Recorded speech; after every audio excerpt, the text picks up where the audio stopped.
You are Comrade Ivan Ivanovich Privalov. In 1961, you were selected for the Shukovgrad Interaeronaut Exploration Programme SSSR.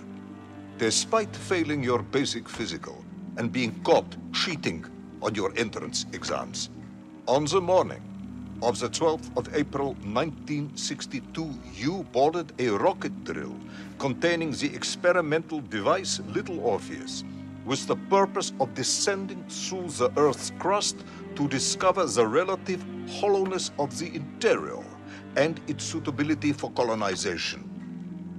No, you've lost me, General. Did I do what? You and Little Orpheus were dropped into an extinct volcano to drill to the center of the Earth and find out if we could establish a city there. Note, if you will, that this date is over 3 years ago.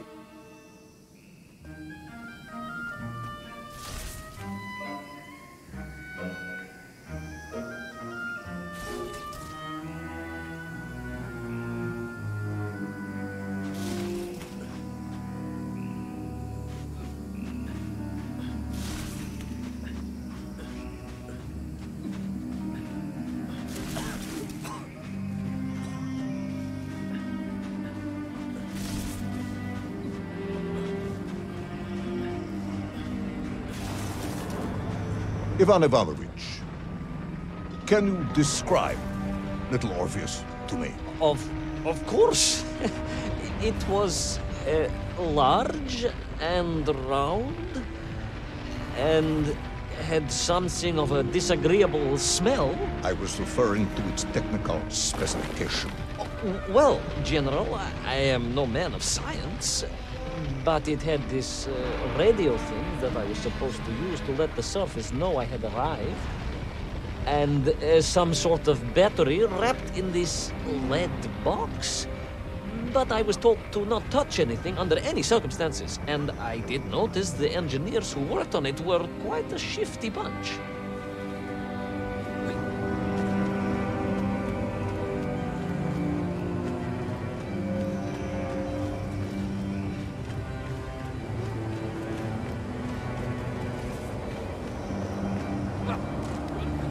The Little Orpheus device contained a radio transmitter capable of sending a signal through miles of solid rock.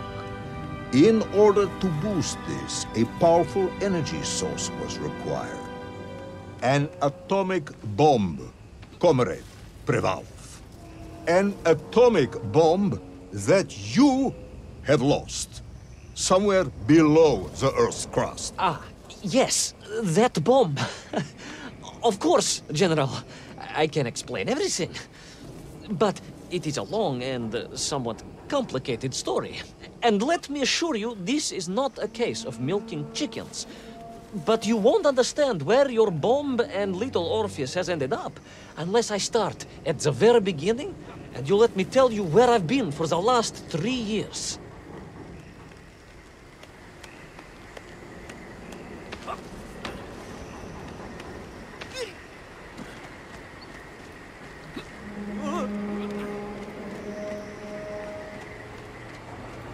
From the beginning, then. But this had better be good. Good, General. It's more than good. It's extraordinary. And it began like this.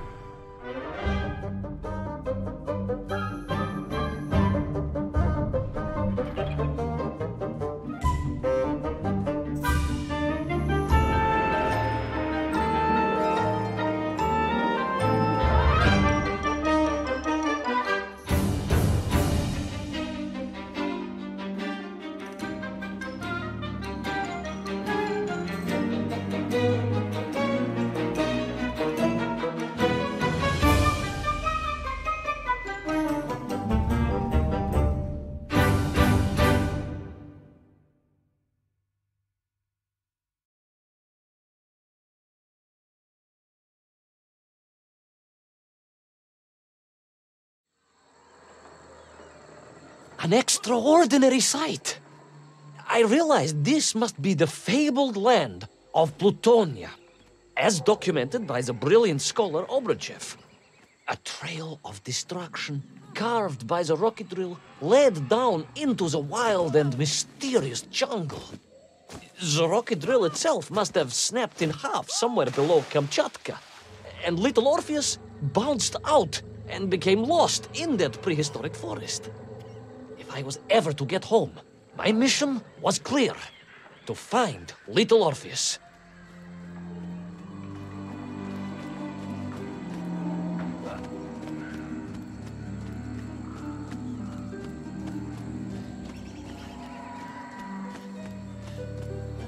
I steeled myself and plunged deeper into that prehistoric jungle where insects the size of dogs buzzed around.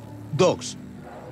What sort of dogs? I beg your pardon, General? Large dogs or small dogs? Big like an ovcharka or small like a barlonka? Does it really matter? Of course. Detail is all important. Ovcharka then, General. The size of an ovcharka. I find it very hard to believe. Would you find it easier if they were the size of a balanka? No. But I am enjoying your attempts to persuade me.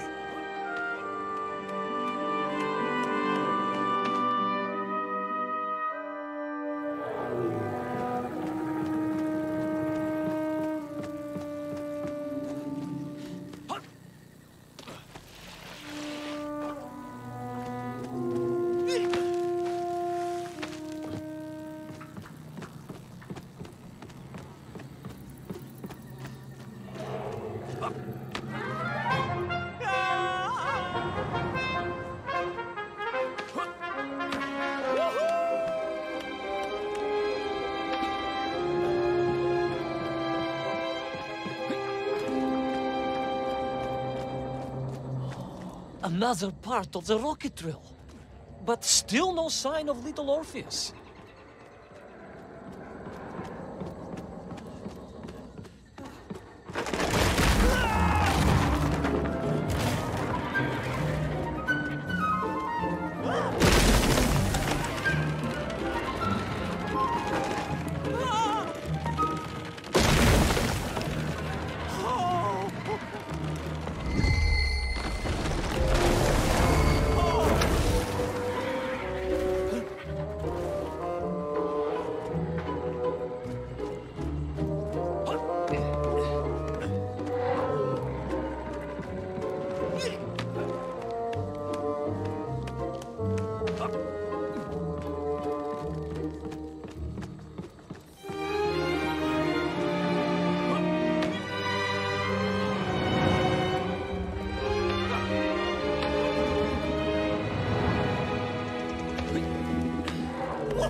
Between the trees, I could see huge beasts, larger and more ancient than any known to our modern times. Could it be that Obruchev was right? And deep below the Earth's surface, prehistoric monsters still roam freely. Yes, but little Orpheus.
Terrible lizard intent on making a snack of me was none other than the most awful of the monsters, the Tyrannosaurus Rex. Oh, Now you are an expert on dinosaurs. Hardly an expert, General.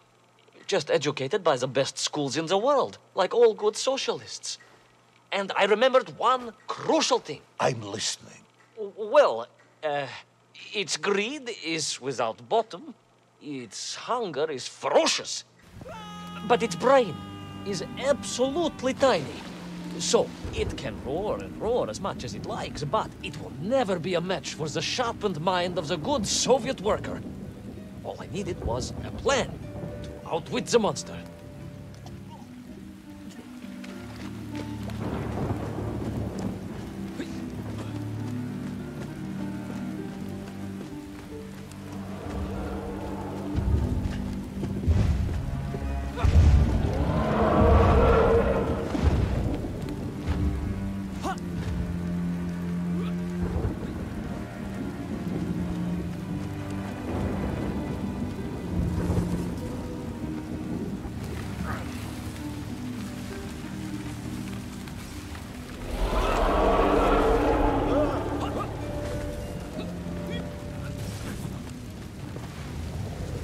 Imagine my shock and surprise to find in that clearing the last part of the rocket drill.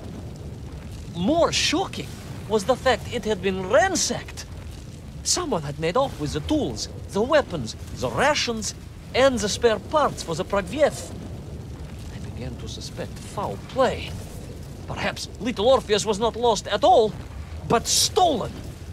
All I could do was follow the trail further into Plutonia.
So we all agree this was the fabled land of Plutonia, do we?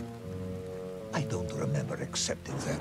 I will admit it might not have been Plutonia if you are prepared to accept the dinosaur.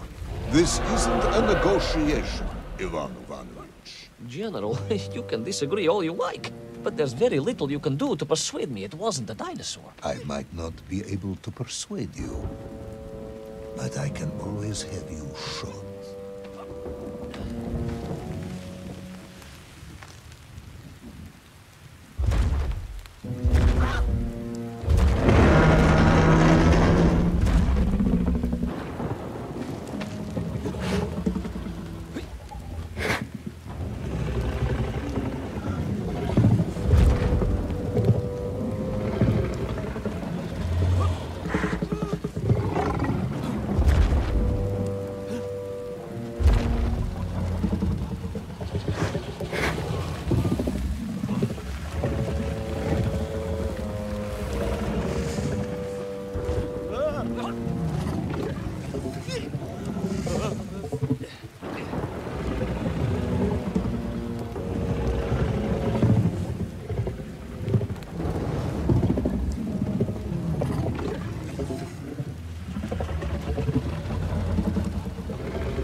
You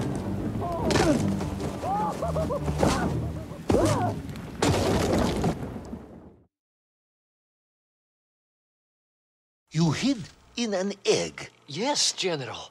I hid in an egg. I am glad to hear your military training was not wasted. If only I had a single legion of men as brave and ingenious as you, with only 100 men equipped with eggs to hide in, we could roll across Europe in a day. General, are you mocking me? You are as sharp as you are brave, Tavarish.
Couldn't believe it. I still struggle to believe it. A whole lost city, buried in that jungle deep below the crust of the earth. Who would have thought it was possible? Who indeed? It is, of course, a shame you didn't think to record the moment for posterity and help us all to get over our disbelief. But I did, General, I did. My training was excellent, and I immediately took out my komsomolets and began to document all I could.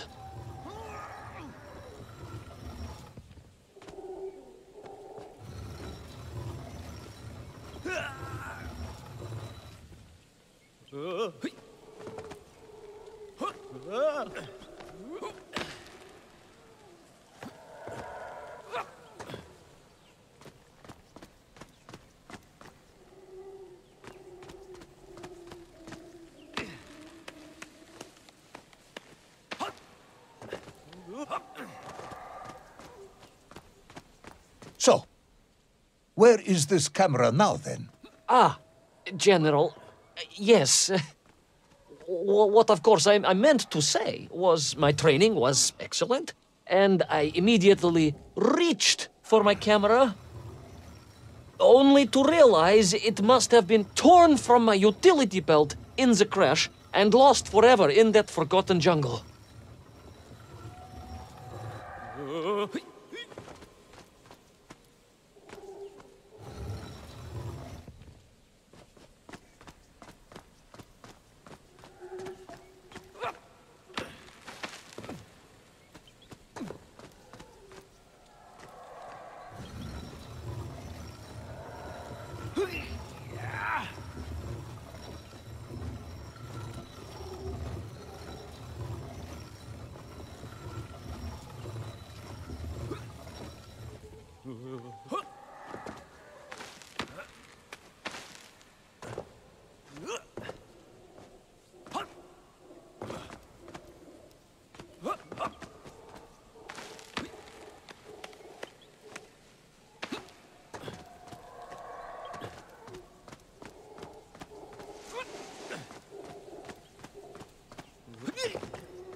The horrendous beast had returned and was hungrier than ever. Perhaps it was angry it had been fooled by an egg-wearing idiot. That is unkind, General. It may have been small of brain, but it was grand of stature. Whereas you, Ivan Ivanovich, are lacking in both departments.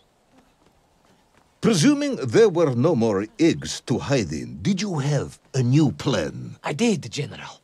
Please, do tell me, what was this brilliant plan? I ran like hell, General.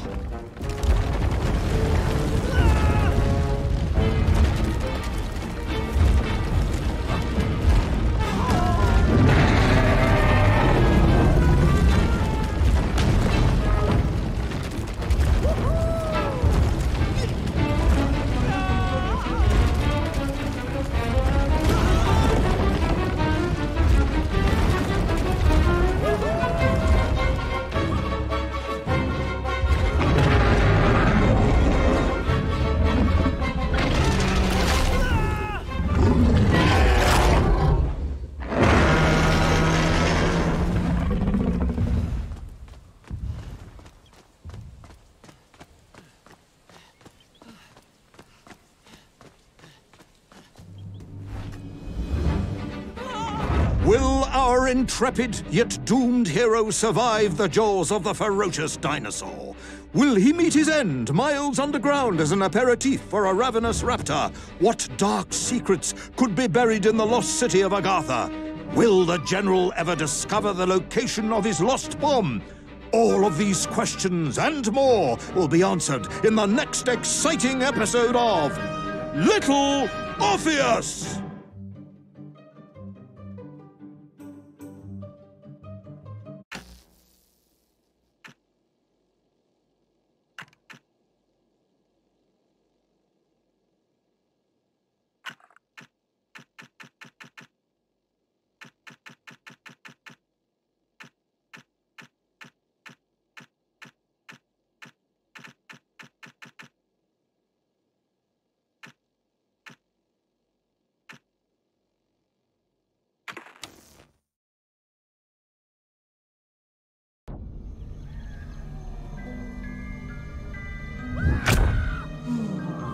What luck!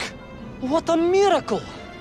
One moment I was rushing into the fetid tonsils of that horrible monster. The next, I was plummeting downwards to the jungle floor beyond its reach. I prayed I would land on something soft. Perhaps your head. But nothing could have prepared me for what was about to unfold. An epic saga of pride, power, and revolution. A struggle for freedom, the likes of which our world has never seen. And it happened like this.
Who were those strange, gentle monsters who towered above me? I could only guess they were the lost tribe of the Menkf, an earlier race of people. But why were they so fearful of those ancient gates that lay just beyond their village? And why did they seem to recognize me? Why?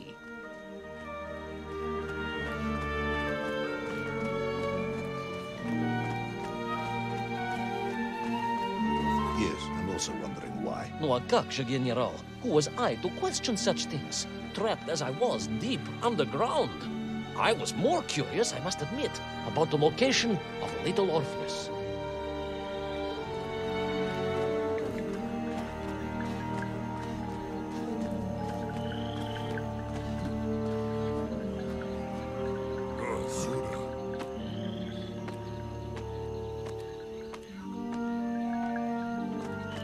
You talk of a great city, a mighty power. Yet your nymph squatted like savages in huts at its boundary. They did. And the answer to that mystery lay beyond my grasp at that point. Because it was a wonder, it truly was.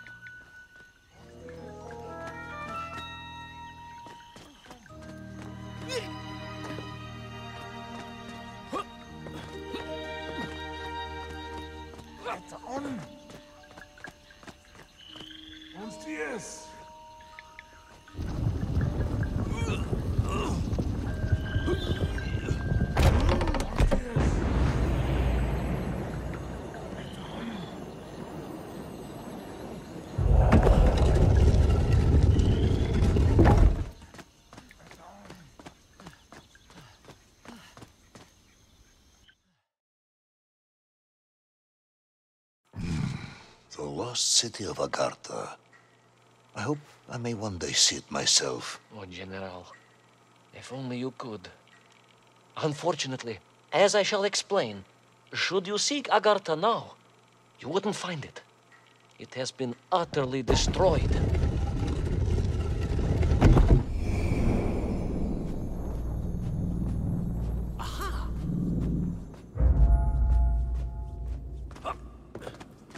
Utterly destroyed? Utterly, General, a tragic loss. A convenient loss. I imagine archaeologists weeping as I tell you. But most importantly, before we continue, you must understand one crucial fact about its destruction. Which is? It wasn't my fault.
Those poor, unfortunate Menkf, trapped and kidnapped and dragged away, only to return as vicious foot soldiers to some unknown tyrant. And yet, there was something familiar about the shtukovna they were forced to wear on their heads, which I was sure were being used to control and enslave them. And what was that? General, it curiously resembled the radio sets I used to tinker with as a child. Radio sets. It was very curious. It was very curious. It was extremely curious.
An ancient technological metropolis, powered by a glowing resin, carved from the very earth? A glowing resin carved from the very earth.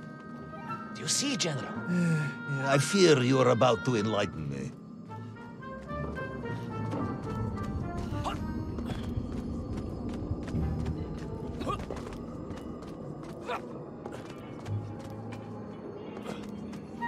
Little Orpheus must have been drained by the impact, but whoever had stolen it and brought it here was no doubt planning to use the Agarthan resin to charge up the atomic bomb, restoring the device to its full potential. What sort of man would come up with such a monstrously reckless scheme? Perhaps the type of man who has such limited understanding of atomic energy that he thinks an ancient metropolis can be powered by shiny marbles.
I am curious, Ivan Ivanovich. You talk and talk about this great subterranean city. Yet what you describe sounds strangely familiar. It does in some way bear an uncanny resemblance to the glorious architecture of Comrade Alexei Dushkin. Wouldn't you agree? Done General. I have never heard of this great Tavarish Dushi or his works. Interesting. Because you were photographed on the steps of his marvelous Vysoka na Krasnich Varotach, shaking hands with the Glavny Constructor. That was the chief designer? The sweaty little fat man with the bad hearing? Mind your mouth, Ivan Ivanovich. And don't think you can distract me by slandering one of the great visionaries of our time. Without him, neither of us would be sitting here now. I must remember to thank him for that, General.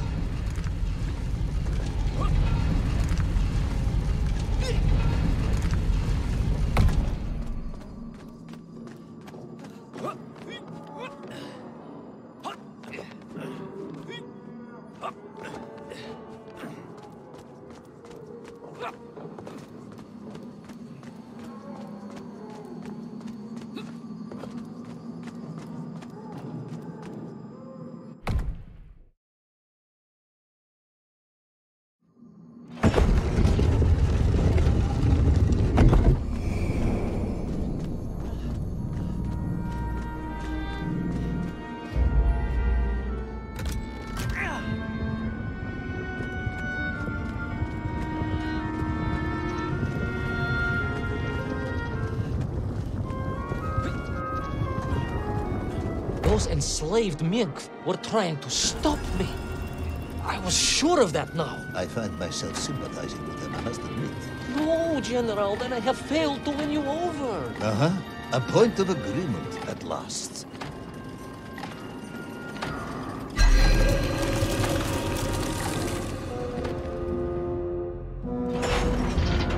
Those enslaved mink were trying to stop me. I was sure of that now. I find myself sympathizing with them, I must admit. No, General, then I have failed to win you over. Uh-huh. A point of agreement at last.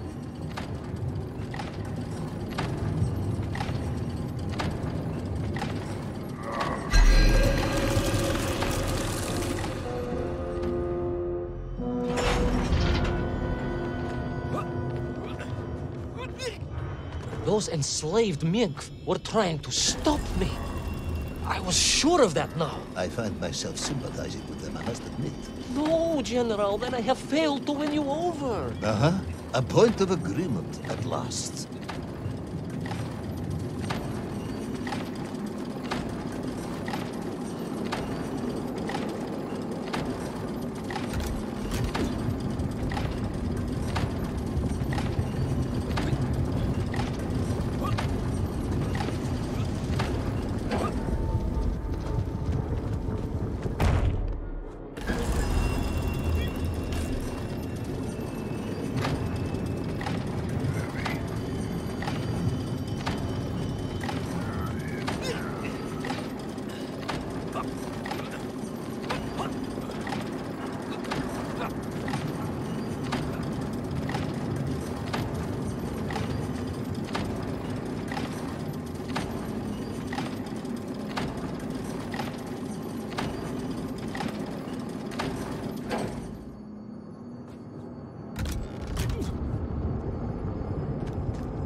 ask again, General. Are you mocking me? That would be unprofessional, comrade. I will try harder to convince you then. It is, after all, a cautionary tale of unleashed tyranny. It is a cautionary tale of unleashed idiocy. But please, do continue.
I stepped from the cable car onto a plateau at the center of the city, where a palace, a vast acropolis, stood. I was reminded of Chelyabinsk Sorok. May I ask how you know of Chelyabinsk? My Aunt Masha was a traveling tinker who married a beef investigator from Zlatoust. She told me of a secret but wonderful city in the west. An edifice of sheer power, humbly serving the will and needs of the people. Yes, unfortunately, that story didn't end so well. No. That's what Auntie Marcia told me. And perhaps that is why I was also reminded of it. Because the moment I touched the floor in that place, I could tell something was very, very wrong.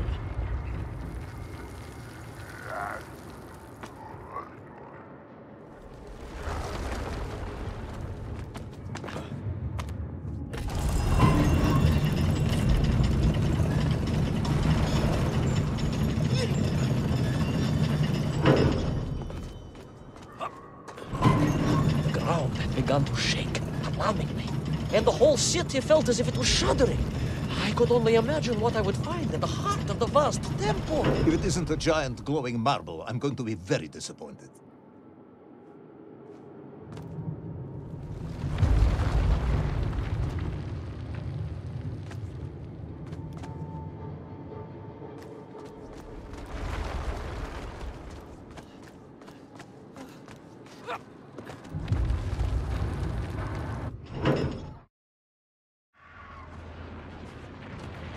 A huge resin sphere that overshadowed all of the others. I caught glimpses through the twisted architecture. And it was then I saw him. Him? The thief, the enslaver, the tyrant, sucking the power from this wondrous city as he drained the very lifeblood of the ancient civilization and drew it into the atomic embrace of little Orpheus. With a song in my heart, I raced onwards to stop him.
drained of its power, the magical heart of the city cracked, and it sent shockwaves through the world around me. A true monster, General, willing to bring down the mountain itself upon Agartha and bury it forever in his ruthless scheme. I could not save that wondrous place, General, to my shame and regret. But I resolved myself to avenge the Miel, to recapture little Orpheus, and to bring that tyrant to justice.